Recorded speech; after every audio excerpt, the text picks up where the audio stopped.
Hi everyone, Assalamu alaikum. Today I'm solving March 26 paper 2-1 AS level physics 9702, and in this paper the first question आपके सामने define force।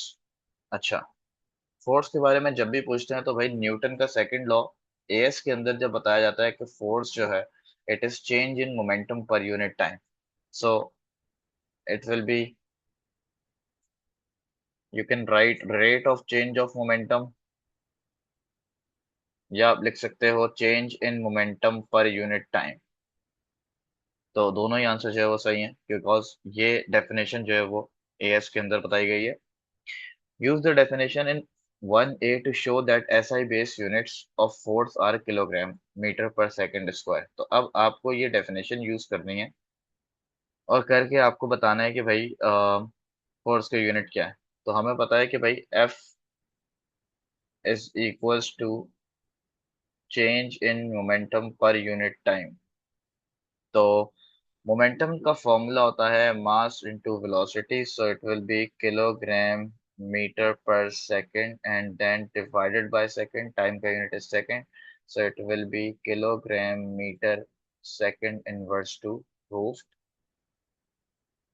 उसके बाद कह रहे हैं student is investigating the relationship between the force applied to the piston of a syringe and the velocity of fluid exiting the syringe. The student wishes to use the equation. अच्छा, ये velocity की equation दी हुई है, बता दिया कि भाई F जो है वो फोर्स है, के एक कांस्टेंट है, SI base unit is this, और M is the mass of the fluid, तो ये भी बता दिया, A is the cross sectional area. ठीक है, considering the SI base units on both sides of the equation state and explain whether this equation is homogeneous. So if you want to check for any equation whether it is homogeneous or not, then what you will do, you will put the units on both sides if the left hand side units are equal to right hand side। तो इसका मतलब ये है कि equation जो है वो homogeneous है, यानी लेफ्ट हैंड साइड पे v है, सो v का unit is metre per second. Right hand side पे we have f kilogram metre second inverse to k। k का unit is given m square s inverse to divided by, इसके साथ m है, m is kilogram and n साथ में area है, area is metre square. ठीक है, so metre square and kilogram से किलोग्राम गया, एंड यहाँ पर ये बचेगा M S minus one is equals to M S minus two one minus one. कुछ रह तो नहीं गया?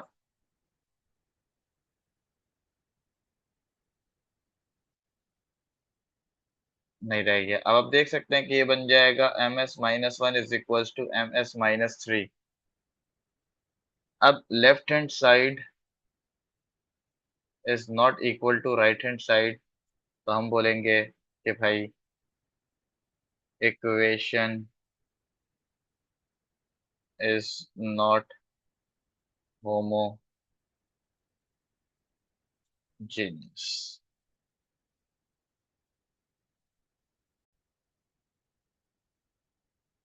अच्छा भाई, उसके बाद कह रहे हैं कि भाई state the principle of conservation of momentum. तो principle of conservation of momentum में if resultant force is equal to zero,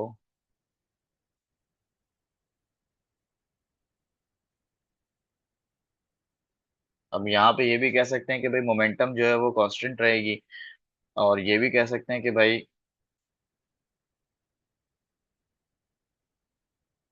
total momentum before collision is equals to total momentum after collision. तो हम यहाँ पे सिंपल वाला लिख देते हैं,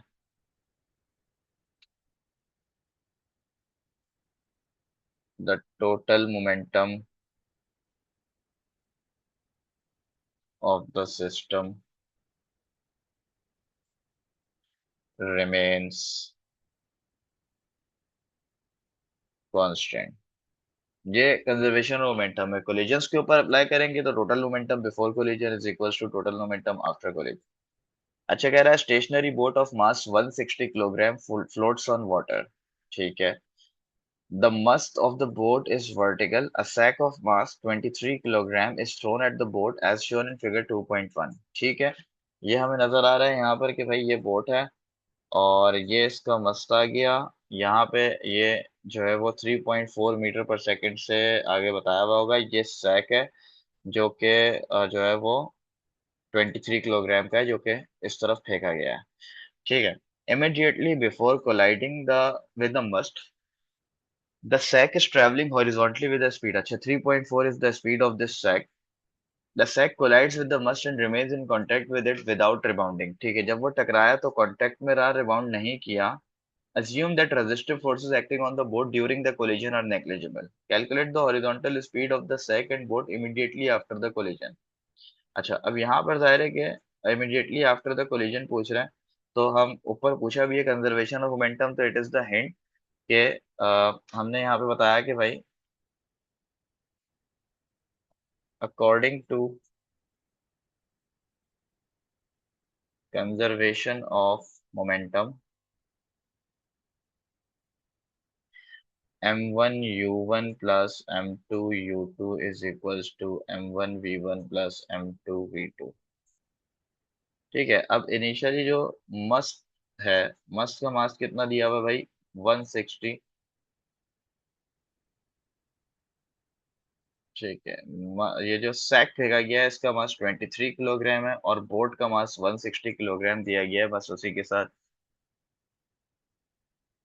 है। तो ठीक है, तो यहाँ पे हम करेंगे क्या, हम करेंगे ये कि भाई हम पहले बोलेंगे, अगर m1 है उसको कह देता हूँ मस्त को, तो 23, इसकी स्पीड कितनी थी भाई, 23 का है, ये स्पीड 3.4 है।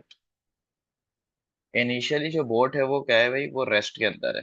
तो अगर इनिशियली बोट रेस्ट के अंदर है तो बोट का मास आ गया 160 इंटू 0।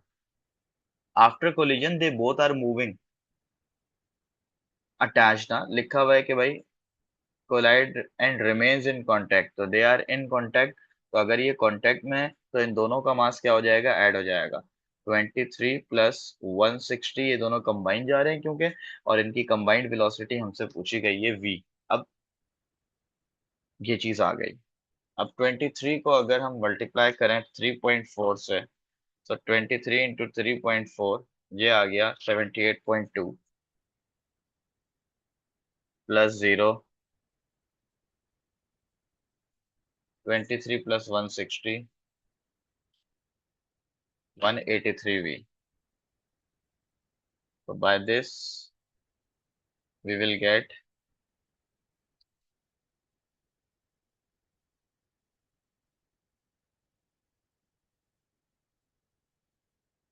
0.427, यानी it will be 0.43 metre per second.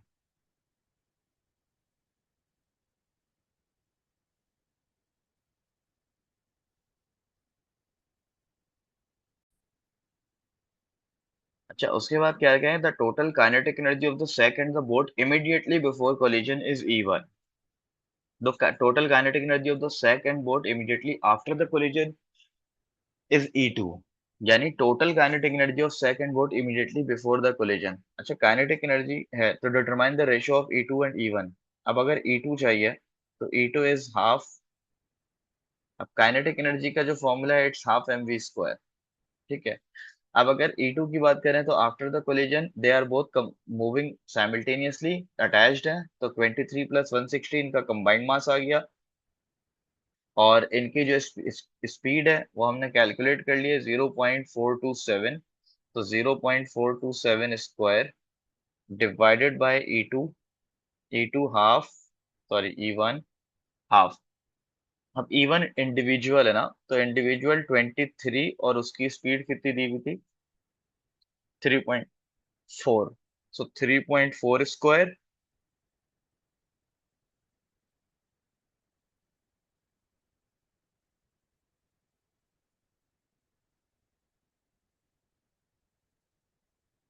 Plus half, दूसरे का मास 160 है लेकिन उसकी स्पीड 0 है, तो उसकी काइनेटिक एनर्जी जो है वो 0 हो जाएगी। ठीक है, इसको हाफ से तो हाफ कैंसिल हो जाएगा।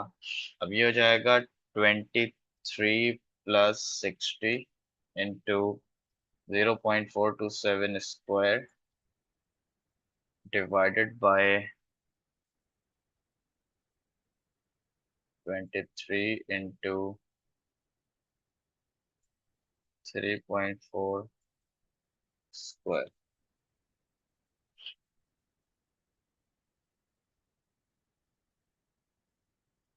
So I'm getting 0.0569.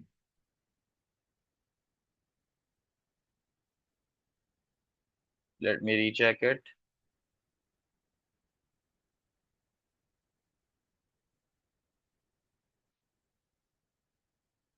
23 plus 60.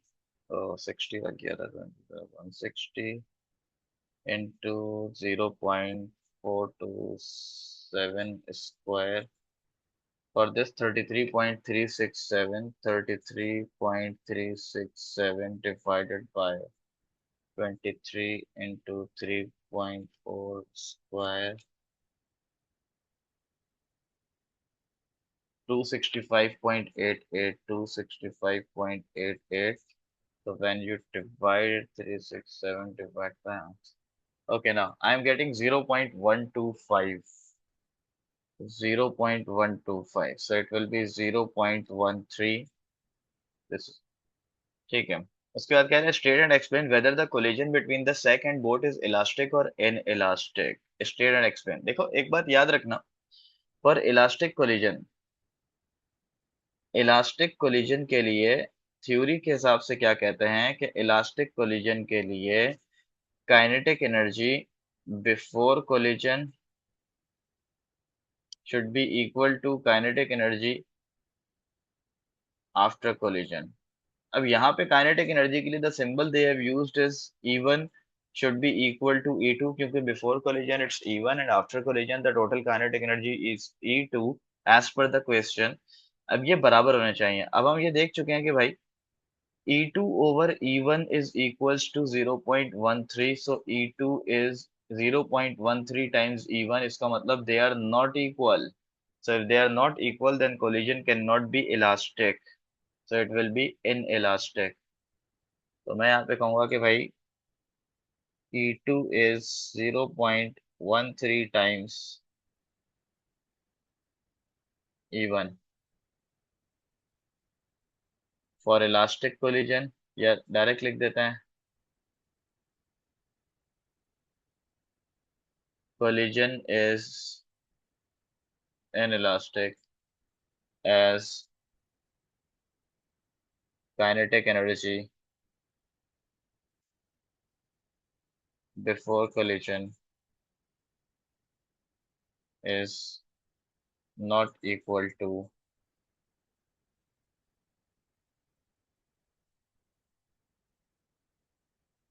kinetic energy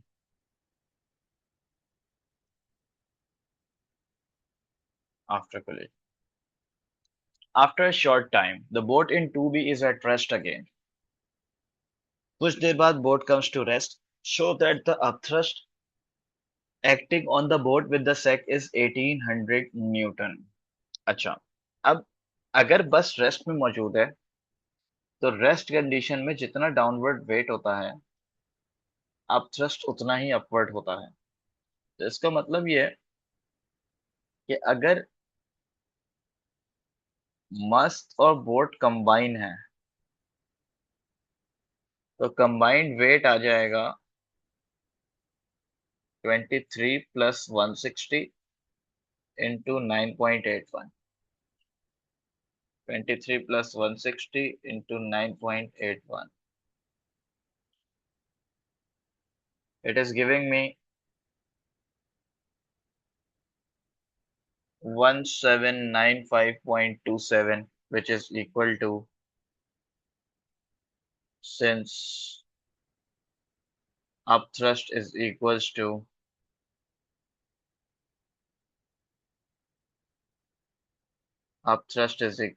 weight, upthrust is U, so U is equals to 1800 Newton proved.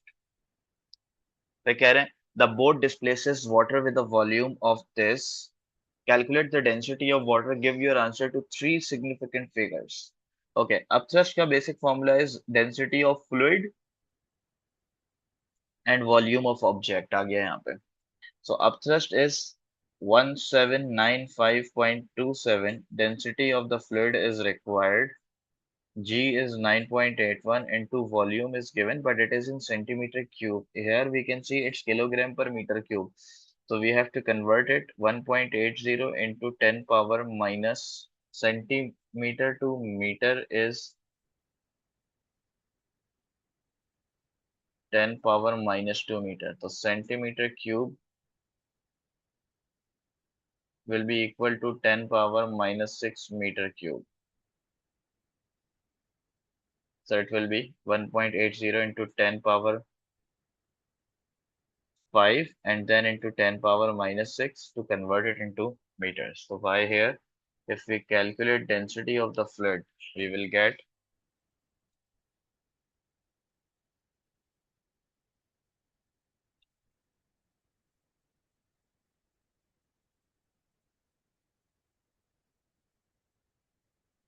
it is plus 5. 5 minus 6 is minus 1.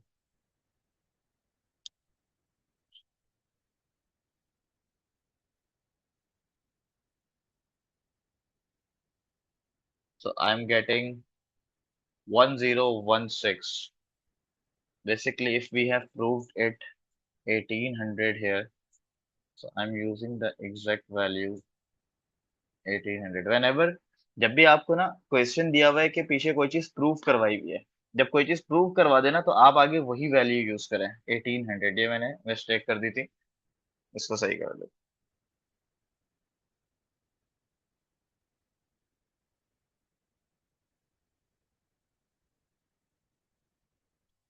1019 so it will be 1.02 into 10 power 3.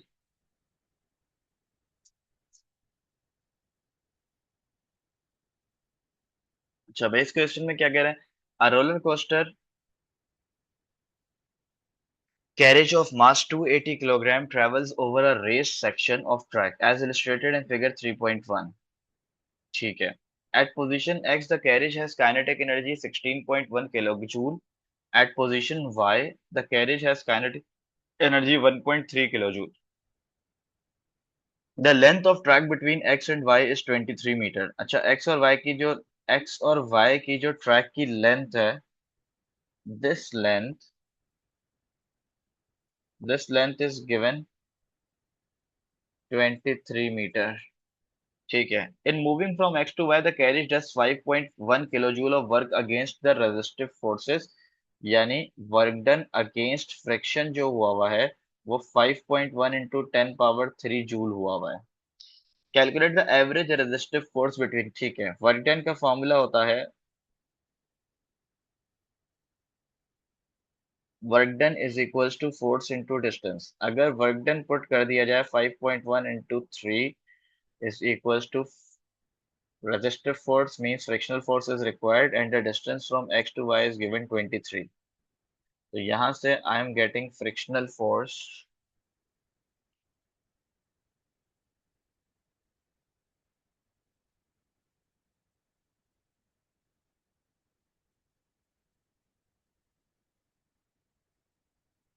221.7, so I can write it 220 Newton.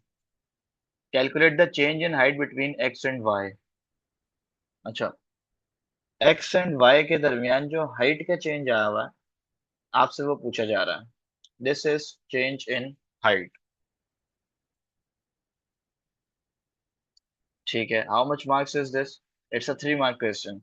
अच्छा देखो वो ये कह रहे हैं कि point X के ऊपर काइनेटिक एनर्जी थी 16.1 kilo joule and point Y पर भी काइनेटिक एनर्जी दी हुई है. लेकिन जब वो X से Y पर चलकर गया there is no driving force. तो इसका मतलब क्या होगा? इसका मतलब ये होगा कि काइनेटिक एनर्जी एट एक्स वो किस किस चीज में कन्वर्ट हुई? वो कन्वर्ट हुई work done against the resistive forces plus gravitation change in gravitational potential energy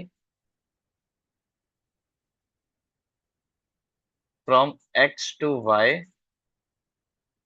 plus, अब उसके अंदर काइनेटिक एनर्जी बची है जो कि काइनेटिक एनर्जी एट वाई होगी। अच्छा, काइनेटिक एनर्जी एट एक्स कितनी दी हुई है भाई? काइनेटिक एनर्जी एट एक्स दी हुई है 16.1 kilo joule. 16.1 into 10 power 3। Work done against resistive forces 5.1 kilo joule दिया हुआ था, ये रहा। So it is 5.1 kilo joule यानी 10 power 3 plus change in gravitational potential energy from x to y plus kinetic energy at y is given, which is 1.3. So 1.3 into 10 power 3. So let's do, हम यहाँ से calculate करते हैं gravitational potential energy.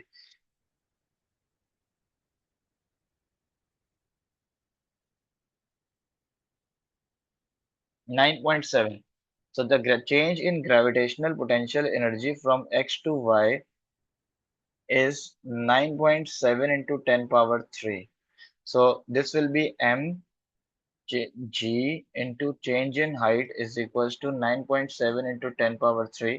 मास कितना है भाई? 280। So 280 into 9.81 into change in height is equals to 9.7 into 10 power 3। तो यहाँ से it will be 9.7 exponent 3 280 into 9.81। So I am getting 3.53। The change in height is 3.53, which will be 3.5 meters।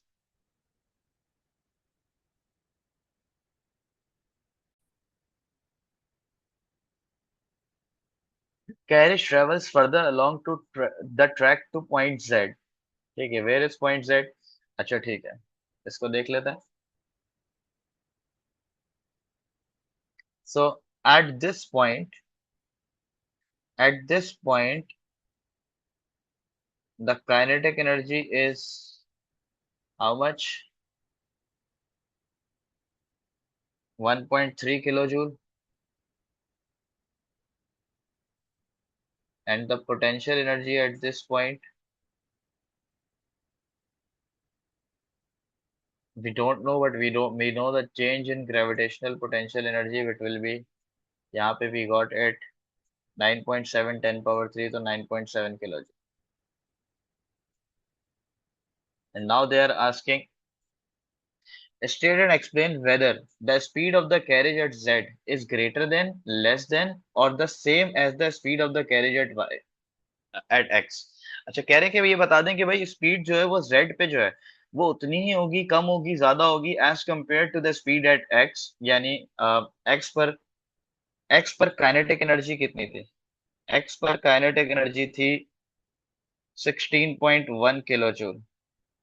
अच्छा, अब होगा या कि एक्स पर इतनी ज्यादा काइनेटिक एनर्जी थी, इसमें से कुछ कन्वर्ट हुई 9.7 जूल के अंदर, किलो जूल के अंदर ग्रेविटेशनल पोटेंशियल एनर्जी में, क्योंकि हाइट सेम है तो उतनी ही वापस क्या हो जाएगी? काइनेटिक एनर्जी में गेन हो जाएगी। तो काइनेटिक एनर्जी में बेसिकली क्या होगा, अब इस पॉइंट पे 1.3 है, ये पोटेंशियल एनर्जी तो गेन कर ली, लेकिन जो सेक्शन की लेंथ है ना, लेंथ इज लेस। जब लेंथ कम है तो वर्क डन अगेंस्ट फ्रिक्शन भी उतना नहीं होगा जितना पहले आते हुए हुआ। तो इसका मतलब ये है कि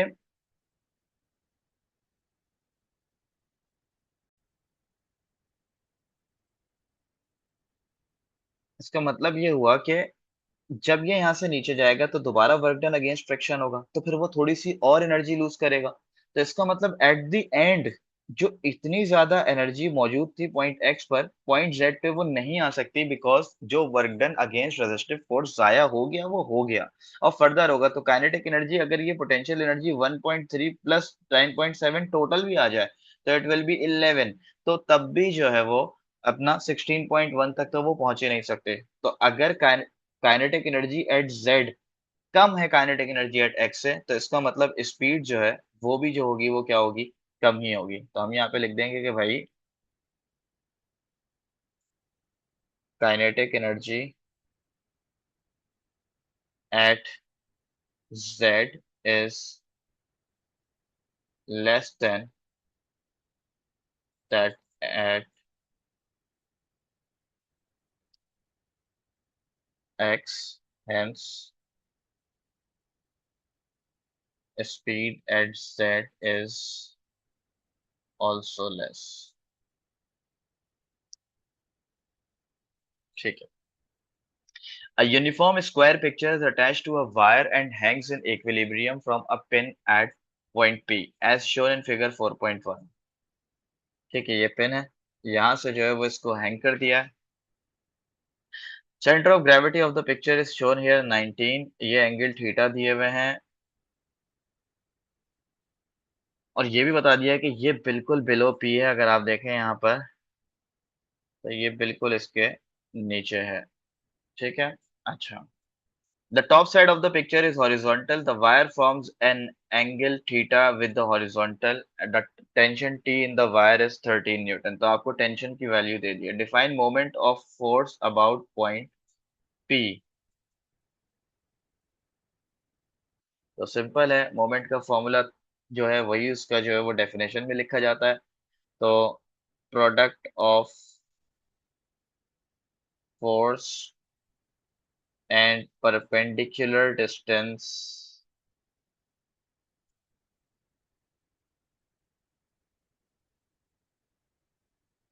between line of action of force and pivot. So this is the basic definition of moment. Explain why the moment of the weight about P is zero. अच्छा, about P ना, तो अब वेट का अगर मैं लाइन ऑफ एक्शन बनाता हूं तो this is the line of action of weight. अगर वेट इस जगह पे होता और मैं इसका लाइन ऑफ एक्शन बनाता तो इसका कुछ परपेंडिकुलर डिस्टेंस बनता, लेकिन यहां पर तो ऐसा कुछ नहीं है. लाइन ऑफ एक्शन से परपेंडिकुलर डिस्टेंस वेट का तो जीरो आ रहा है क्योंकि ये बिल्कुल बिलो द पिवट है. तो जब भी कोई चीज कोई force exactly same line of action पे हो जहां पे पिवट है, यानी जब फोर्स का लाइन ऑफ एक्शन बनाया जाए वो पिवट को क्रॉस कर रहा हो, तो इसका मतलब क्या है? इसका मतलब यह है कि इसका परपेंडिकुलर डिस्टेंस तो है ही नहीं, तो there will be no moment. तो हम यहाँ पे बता देंगे कि भाई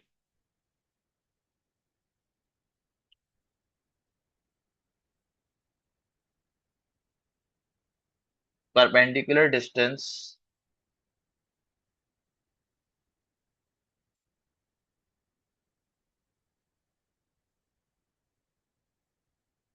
between line of action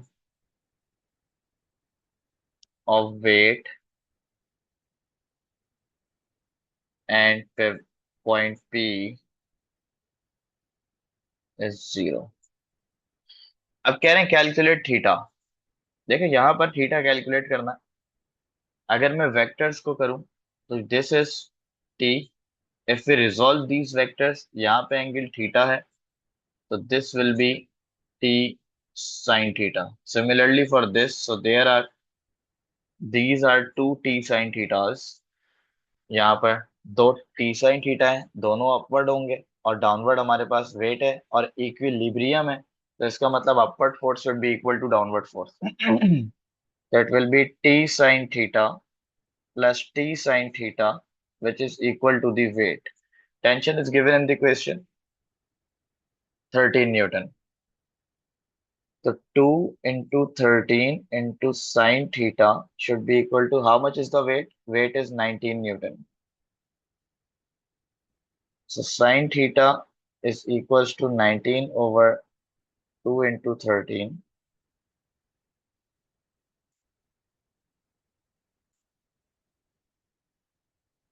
And if we take sine inverse, I'm getting 46.951.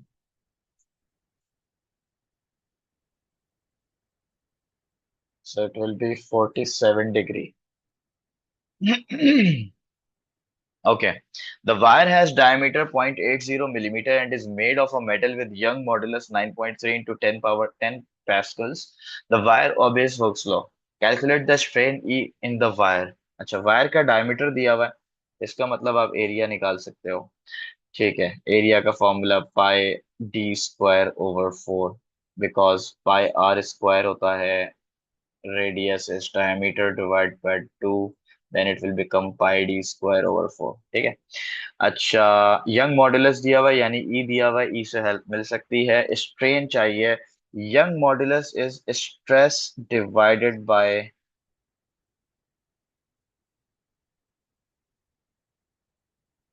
Strain. So strain will be equal to stress divided by Young modulus. यहाँ पे स्ट्रेस का formula force per unit area, तो force per unit area into Young modulus. तो area calculate कर सकते हैं, यहाँ side में कर लेते हैं। Pi D square 0.8 into 10 power, millimetre है मीटर में कन्वर्ट कर दिया, डिवाइडेड बाय 4। तो चेक कर लेते हैं एरिया कितना आ रहा है। 0.8 into 10 power 3 square by divide by, तो I am getting area 5.03 into 10 power -7। 5.03 into 10 power -7 metre square is the area. साथ में अब हमें चाहिए फोर्स। फोर्स कितनी आएगी भाई? अब किसकी बात हो रही है? वायर की बात हो रही है। तो अगर वायर की बात करें, तो वायर पे कितनी फोर्स लग रही है? वायर पे टेंशन लग रही है, और टेंशन की वैल्यू है हमारे पास 13। ठीक है, तो सही है। 13, एरिया निकाल लिया 5.03 इंटू 10 पावर -7, और ई की value is given 9.3 into 10 power 10।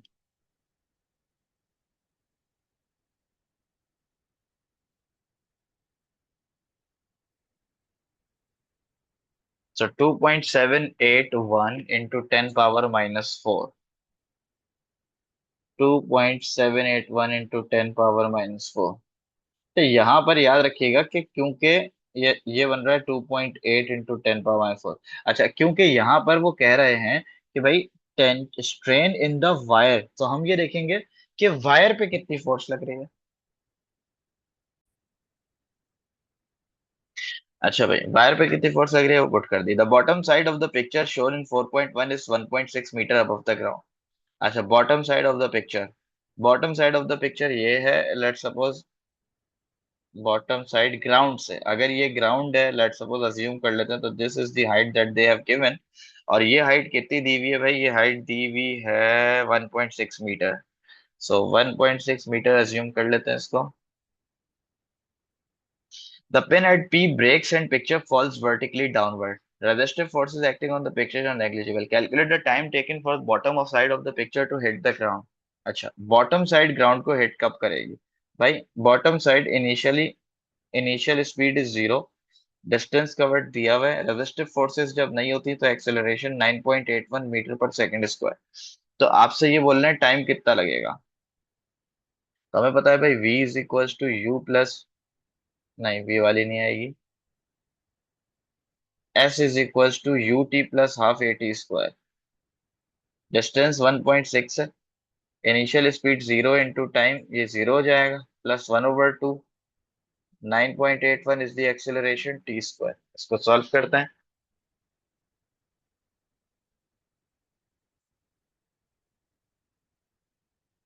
तो यहाँ से मेरे पास टी स्क्वायर की जो वैल्यू आ रही है, आई एम गेटिंग 0.3262, और जब इसका स्क्वायर रूट लूंगा, सो it is 0.571। So time is what I am getting is 0.571। तो यहाँ पर मैं लिख सकता हूँ भाई 0.57। उसके बाद क्या कह रहे हैं भाई? On figure 4.2 sketch the variation of the speed of the picture with the distance fallen. अच्छा, अब डिस्टेंस फॉलन के साथ जो है उसका वो बनाना है, स्पीड का। अच्छा, वैसे अगर देखा जाए ना, तो v square is equal to u square plus 2 as। तो अगर u 0 है, तो v square is directly proportional to distance. So basically distance is directly proportional to v square, यानी अगर मैं स्पीड को डबल करूंगा, तो distance will increase by four times. यानी अगर ये स्पीड है और ये डिस्टेंस है, तो अगर मैं स्पीड को डबल कर दूंगा तो डिस्टेंस फोर टाइम्स बढ़ जाए। यानी हम देख सकते हैं कि ग्राफ कुछ ऐसा जाएगा। तो ये आइडिया लेने के लिए मैंने बताया। तो इसका मतलब डिक्रीजिंग ग्रेडियंट का ग्राफ बनेगा।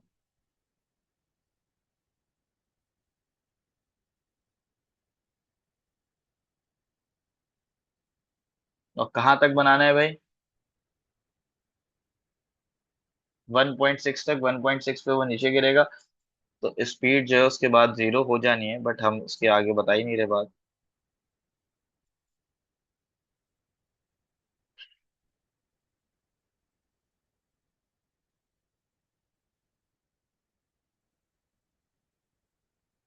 For a progressive wave state what is meant by period. Time period की डेफिनेशन क्या है?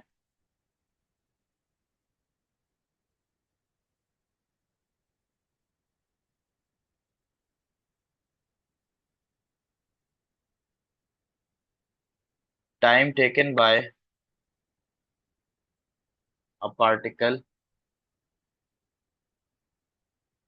On a wave to complete one oscillation. Amplitude क्या होता है भाई?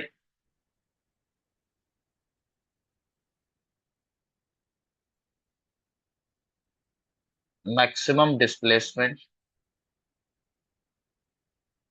Of a particle on a wave from mean position, or you can say equilibrium position.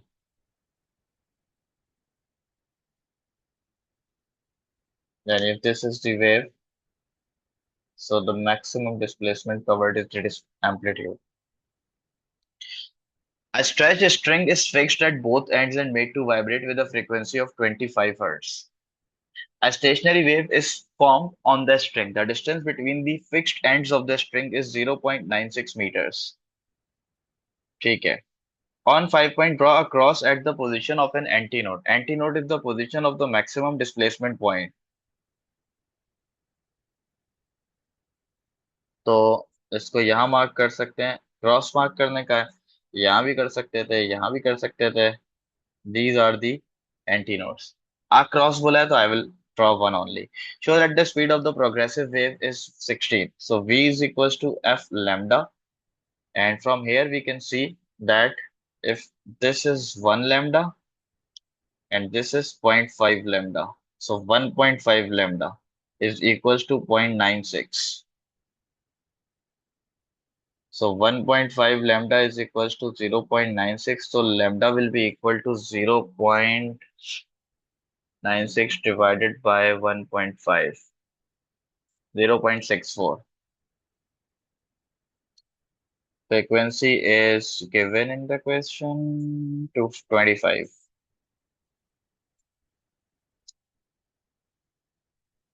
So I'm getting 16. So V is equals to 16 meter per second. The frequency of the vibrations is increased to 30 hertz. The speed of the wave on the string does not change. Strings में whether stationary wave is form. देखो string के case के अंदर आप लोगों ने पढ़ा होगा थ्योरी में कि भाई फ्रीक्वेंसी, फंडामेंटल फ्रीक्वेंसी जो होती है वो होती है v over l. Then first harmonic, second harmonic जो होती है वो होती है two times of the fundamental, फिर थर्ड होती है three times of the fundamental. सही है। तो शुरू में हमारे पास 25 हर्ट्स गिवन था और ये 30 हर्ट्स है। तो 25 हर्ट्स और 30 हर्ट्स को अगर मैं कंपेयर करूं तो मुझे पता है कि यार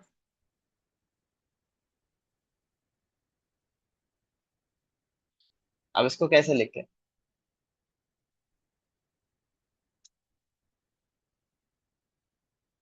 लेंथ दी हुई है, स्ट्रिंग की लेंथ भी दी हुई है।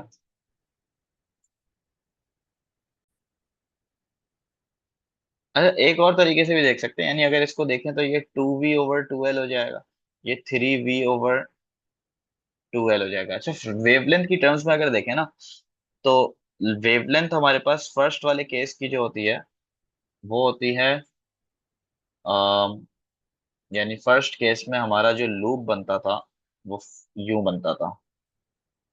तो हमारी जो हाफ लैम्डा, तो जो लेंथ होती थी हाफ लैम्डा, तो लैम्डा बराबर हो जाता था 2l के, और लैम्डा टू फिर बराबर हो जाता था 2l/, क्या कहते हैं, 2 के, और फिर लैम्डा थ्री बराबर हो जाता था 2l/3 के। तो अब हम यहाँ पे देखते हैं कि भाई फ्रीक्वेंसी अगर इतनी है, स्पीड चेंज नहीं हो रही, तो वेवलेंथ कितनी आ रही है।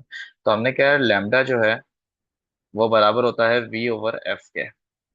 v की वैल्यू तो चेंज नहीं हो रही, यानी 16 है, फ्रीक्वेंसी की वैल्यू 30 दी हुई। हम देखते हैं 16/30 का क्या आंसर आता है भाई। 16/30 का आंसर आता है 0.53। अच्छा भाई, ये आ रहा है 0.53, तो लेमडा 0.53 आ रहा है। तो हम देखते हैं कि क्या वो इनिशियल लेंथ कितनी थी। इनिशियल लेंथ है 0.96। तो अगर लेमडा वन,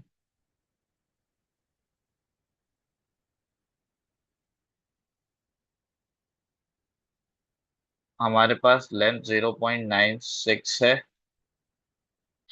और लेमडा वन जो है वो होता है 2 टाइम्स l, तो हम देख सकते हैं कि भाई ये तो 0.53 × 2 करेंगे तो ये तो वैल्यू जो है वो कहीं और ही जा रही है, बड़ी बन रही है। यानी 2 × 0.53 अगर करें तो ये बन रहा है 1.1।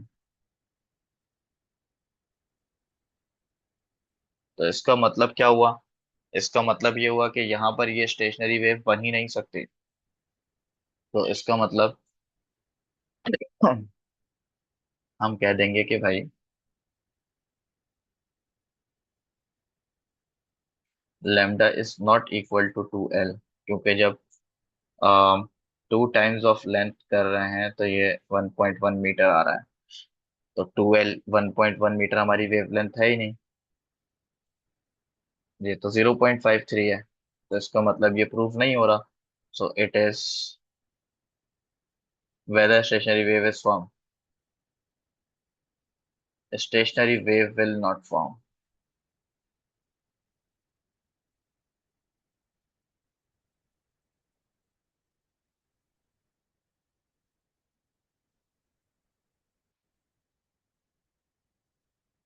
उसके बाद क्या क्या है, अब beam of light of wavelength 4.5 × 10⁻⁷मीटर is incident normally on a diffraction grating with this lines per metre.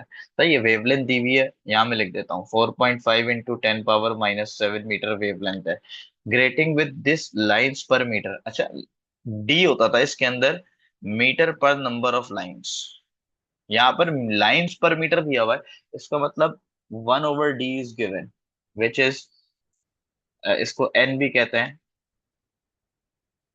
6.7 × 10⁻⁵ lines per meter. The light passing through the grating and forms a pattern bright spots on the screen that is parallel to the grating. ठीक है, the angle formed at the diffraction grating between the central spot and the bright spot at position x is 37 degree। ठीक है, calculate the order। इसका formula होता था d sin theta is equals to n lambda। so n चाहिए, n will be equal to d sin theta over lambda। अच्छा, हमारे पास 1/d है, 6.7 × 10⁻⁵, तो d will be equal to 1/6.7 × 10⁻⁵।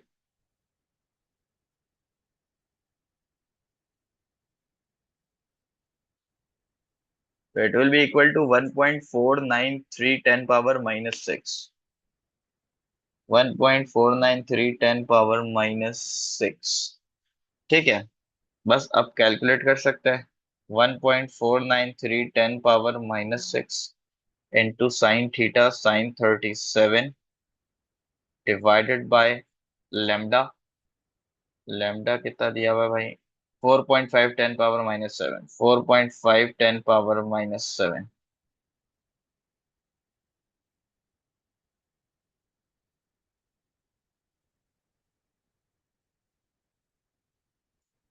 1.996,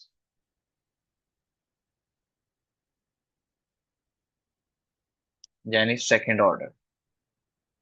ये हमेशा होल नंबर में होता है ऑर्डर।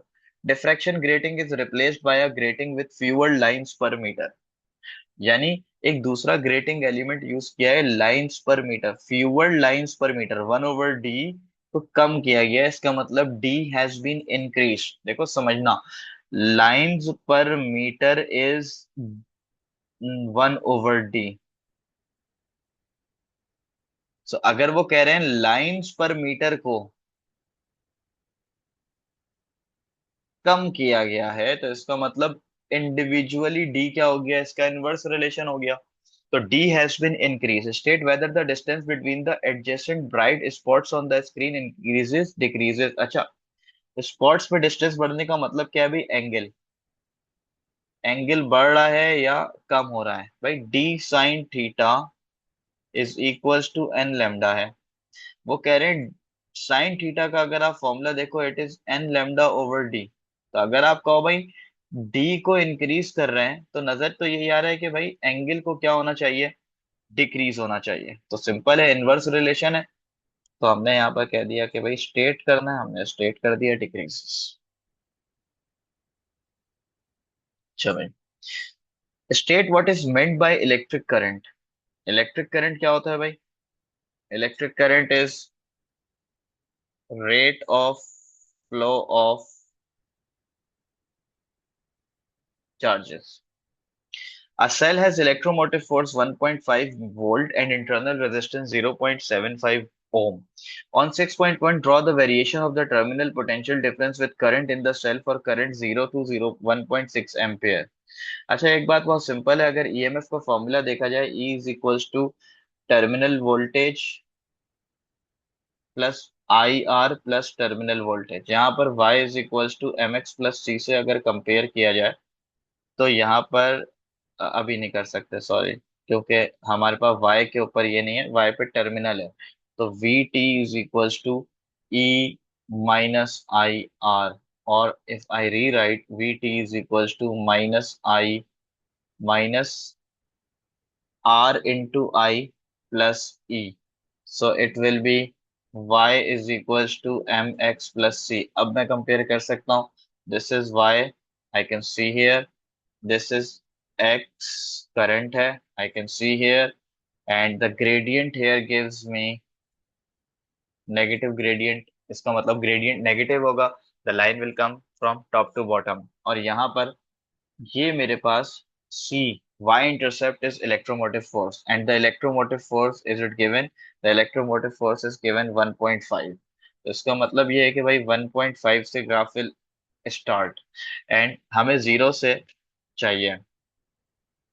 तो अगर मैं यहाँ पे चेक करता हूँ कि हमारे पास और क्या डेटा गिवन है, हमें इंटरनल रेजिस्टेंस पता है। How many marks this question? 2 marks का है।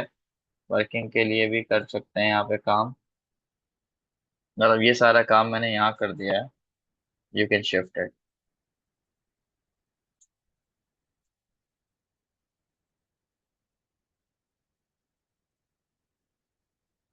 अच्छा, यहाँ से ना हमें पता है कि यार नेगेटिव ग्रेडियंट जो है -r, y2 minus y1,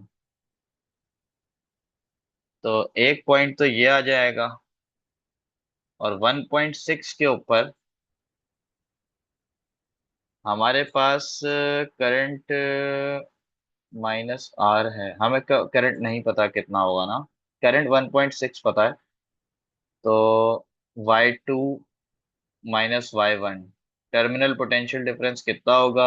-y1 initial हम ले रहे हैं 1.5 over x2 minus x1, 1.6 minus 0, and the value of r is given in the question, which is 0.75।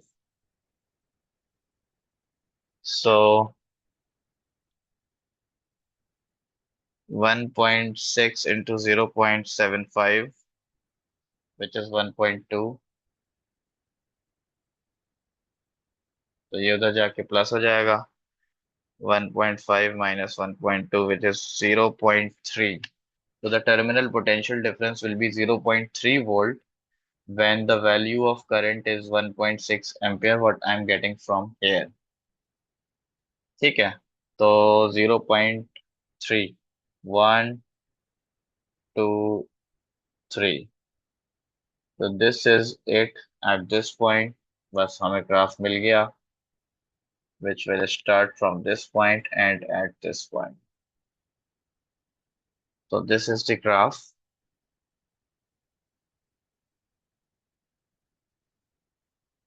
A metal wire X has length 6.8 meters and cross-sectional area. The resistance of the wire is 0.82. The wire is connected to a circuit containing the cell in 6B and a fixed resistor R। ठीक है।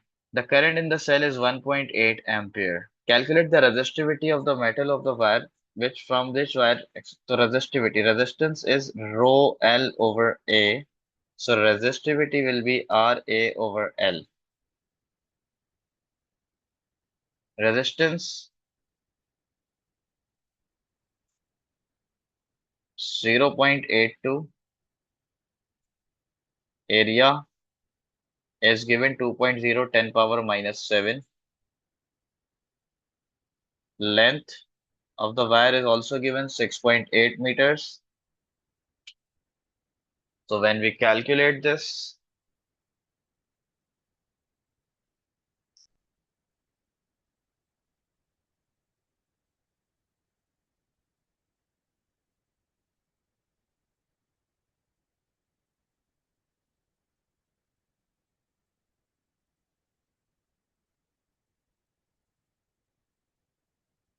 I'm getting 2.41 into 10 power minus 8।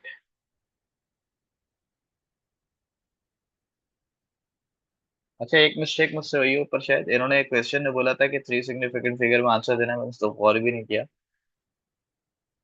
Where did they ask the answer to three significant figure? Somewhere they asked to answer it in three significant figure। अच्छा, मैंने three में ही दिया हुआ, बस ठीक है, मैंने गौर नहीं किया। खैर, इसका answer 2.41 into 10 power minus 8। So it will be 2.4 into 10 power minus 8। Calculate R। So R, R क्या है? अच्छा, R is this resistance। This is required, this is a parallel combination। Terminal potential difference जितना भी होगा वही इस resistor को मिल रहा होगा। तो हमें करंट पता है, ईएमएफ ऑफ द बैटरी पता है। तो हमें पता है कि EMF is equals to I R plus terminal potential difference. तो EMF is 1.50,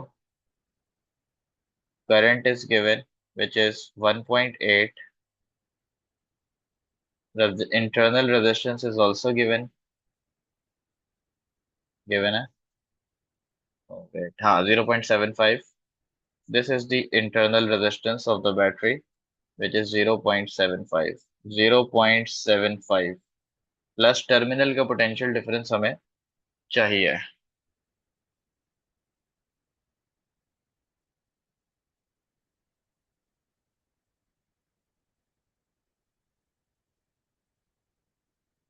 The terminal potential difference is 0.15 volt।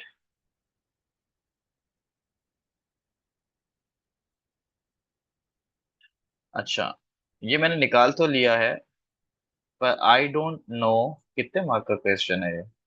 3 mark का है। आई डोंट नो के वायर एक्स में और वायर इसमें कितना करंट जा रहा है। तो वायर एक्स की रेजिस्टेंस मुझे पता है, तो I can find the current flowing through it. अच्छा, ये मैं कर सकता था, मुझे इसकी जरूरत नहीं थी टर्मिनल, मैं डायरेक्ट वायर एक्स की निकाल लेता मैंने। करंट गोइंग इन एक्स, नहीं टर्मिनल की जरूरत फिर भी थी। 0.15 टर्मिनल का आया, I is equal to V over R, and the wire X की रेजिस्टेंस 0.82। तो 0.15 divided by 0.82, and I am getting 0.183। 0.183 ampere आया है एक्स में करंट। तो इसका मतलब वाई में कितना करंट गया होगा, टोटल करंट कितना था भाई? 1.8। सो 1.8 minus 0.183, and I am getting 1.62। So the final answer will be 1.62.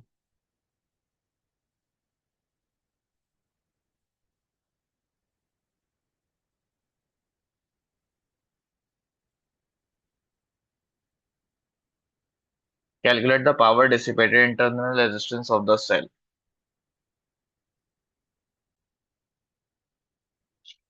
Power dissipated in internal resistance of the cell. Power, अच्छा करंट हमें पता है टोटल कितना आ रहा है, 1.8। The formula for power is, अगर रेजिस्टेंस और करंट पता है, आई स्क्वायर आर, और रेजिस्टेंस 0.75 है, करंट 1.8 का स्क्वायर, 1.8 था। So 1.8 into 1.8 into 0.7. So I'm getting 2.43. 2.43. So 2.4 watt is the power. Describe the structure of a nuclear atom.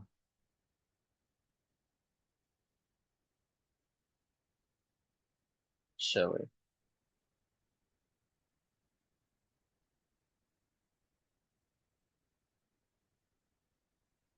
there is a nucleus made up of protons and neutrons. Nucleus at center along with orbiting electrons around it.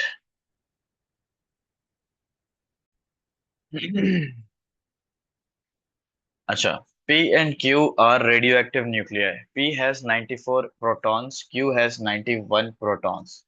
अच्छा, P के पास जो protons हैं वो 94 है, और we नीचे हम proton number लिखते हैं। Q के पास 91 प्रोटॉन्स हैं। Each nucleus decays to form nucleus with 92 protons. अच्छा, ये भी किसी ऐसे में कन्वर्ट हुआ जिसका 92 प्रोटॉन्स हैं, और ये भी किसी ऐसे में कन्वर्ट हुआ जिसके 92 प्रोटॉन्स हैं। State the type of radioactive decay experienced by P. अच्छा भाई, इसमें क्योंकि हमें नजर आ रहा है कि दो प्रोटॉन्स कम हुए हैं और दो प्रोटॉन अल्फा पार्टिकल के पास होते हैं, तो हमें समझ में आ गया अल्फा डीके हुआ है पी के साथ। अच्छा, state the type of radioactive decay experienced by Q. भाई इसमें प्रोटॉन इंक्रीज हुआ है। अगर प्रोटॉन इंक्रीज हुआ है तो हमें पता है कि न्यूक्लियस के अंदर न्यूट्रॉन ब्रेक होता है, तो वो प्रोटॉन में कन्वर्ट होता है, और ये कब होता है? जब बीटा नेगेटिव डीके होता है। नेगेटिव बीटा डीके जब होता है तो ऐसा होता है कि न्यूट्रॉन ब्रेक होके प्रोटॉन में कन्वर्ट होता है, तो प्रोटॉन नंबर बढ़ जाता है। The particle X has a ratio of charge per unit mass equal to, charge per unit mass is equal to 1.76 into 10 power 11. This is given। तो ये इस तरह के क्वेश्चन आने लगे, मैं देख रहा हूँ पहले पिछले साल भी शायद आया था। Identify particle x. Particle x कौन सा पार्टिकल होगा? कूलम पर केजी दिया हुआ है ये। तो अगर मैं कहता हूं कि mass is equals to 1 charge divided by 1.76 10 power 11। तो हम ये कर सकते हैं कि हम चार्ज ऑफ इलेक्ट्रॉन पुट करके देखते हैं। चार्ज ऑन इलेक्ट्रॉन होता है 1.6 10 पावर माइनस 19। 1.7।